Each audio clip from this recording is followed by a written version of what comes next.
Hi,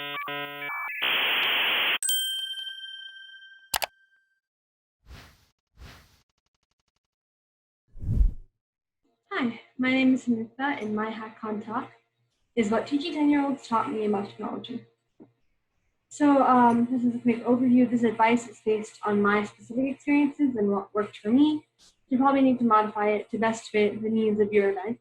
I'm probably going to be organizing this presentation into leadership, community, and diversity.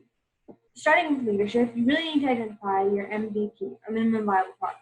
And this needs to be both aesthetic in terms of what participants see when they walk into your event and what sponsors or posters you have up, but also abstract in terms of what knowledge takeaways they have, what friendships they've made, etc., as a result of your event.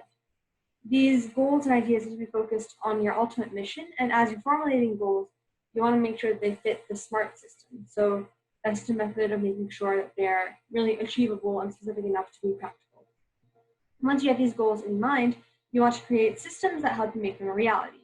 Here, just make full use of the basics: a group chat, a task organizer, and just some kind of shared drive. And of course, customize these basics to best suit your team's needs. Finally, when we're speaking about teams, it's really important to view your team like a puzzle, where you need a bunch of different pieces and diverse skills, but also a really clear, united goal and vision. Here, it's also very helpful to invest in team building to really build a sense of openness, honesty, and collaboration within your team. Moving on to community, you really want to understand the needs and perspectives that are specific to the people who you want to serve. For example, I'm not a 10-year-old, but my audience was, in the age of 9 to 12 years old. So I had to reach out directly to my target audience to get their insight and really think about how I need to communicate the same concepts to them. And in this case, you can also employ creative methods like testing and pilot sessions, where in my case, I basically did little rehearsal runs of actual workshop content or curriculum that I drafted in a smaller representative sample. Here, I would note both their intentional feedback that they gave at the end, but also their overall responses. How are they picking up the information and their body language as they received content? And once you have this content, of course, you want to go back and really add these little touches that will make the difference and really refine your event to be even better. As you're working on community, you just need to focus on the 3 E's: engaged, empowered, not advised, and educated. Once you focus these 3 E's, and if your participants walk out feeling these 3, you know that you've succeeded.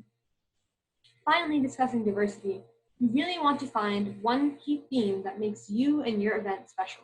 This could be a theme for submissions or an overarching goal or idea that encompasses your entire event. For us, our theme was tech for social good.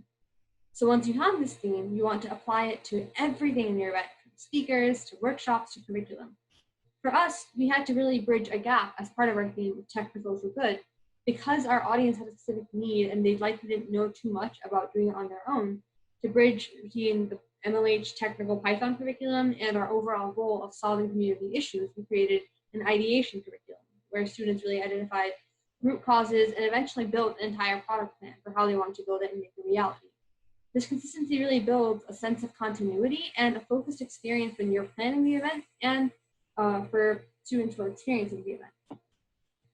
Finally, when it comes to team perspectives, representation is critical. It's really important to make sure that you have accessibility in terms of logistics, but also that your event isn't furthering the barrier to opportunity and education that exists in tech.